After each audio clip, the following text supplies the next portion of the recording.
กระทรวงศึกษาธิการและกีฬา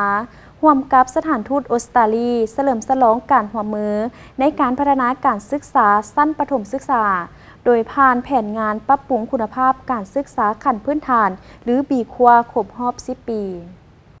การร่วมมือเพื่อการหันเปลี่ยนนี้ได้สร้างความเข้มแข็งให้แก่ระบบการศึกษาและการปรับปรุงการเข้าถึงการศึกษาชั้นประถมที่มีคุณภาพให้แก่เด็กน้อยในลาวโดยเฉพาะผู้ที่อยู่เขตห่างไกลศอกลีกและมีความยุ่งยากพิธีดังกล่าวได้จัดขึ้นที่นครเวียงจันทน์โดยการเข้าร่วมของทานรองศาสตราจารย์พุทธจิมมาลวงศ์รัฐมนตรีกระทรวงศึกษาธิการและกีฬา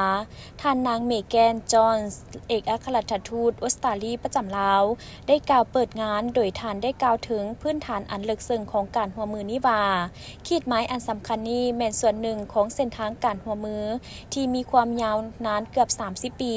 ที่รัฐบาลออสเตรเลียได้ให้การสนับสนุนแขนงการศึกษาอยู่ลาวแสดงให้เห็นถึงความเชื่อมั่นของรัฐบาลออสเตรเลียที่ว่าพลังของการศึกษาแม้นจะเปลี่ยนแปลงชีวิตได้และการร่วมมืออย่างใกล้ชิดกับกระทรวงศึกษาธิการและกีฬาจะเฮ็ดให้การศึกษาสามารถเข้าถึงได้ส่งเสริมการเรียนร่วมและมีคุณภาพที่ดีขึ้นเพื่อเด็กหญิงและเด็กชายทุกคน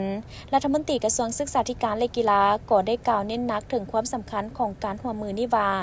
การร่วมมือกับรัฐบาลออสเตรเลียได้มีบทบาทสำคัญในการหันเปลี่ยนการศึกษาขั้นประถมศึกษาในประเทศของพวกเขา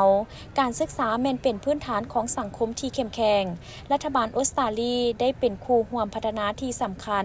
ที่ได้ช่วยเหลือแขนงการศึกษาวิทยาศาสตร์และกีฬาเพื่อส่งเสริมการเรียนร่วมและมีคุณภาพหลายขึ้นเป็นบอนที่เด็กน้อยทุกคนบ่ว่าจะมาจากพื้นฐานครอบครัวใดเพศใดหรืออยู่ไสก็ตามสามารถเข้าถึงการศึกษาที่มีคุณภาพและสร้างอนาคตที่ดีกว่าให้กับตนเองและชุมชนของเขาเจ้า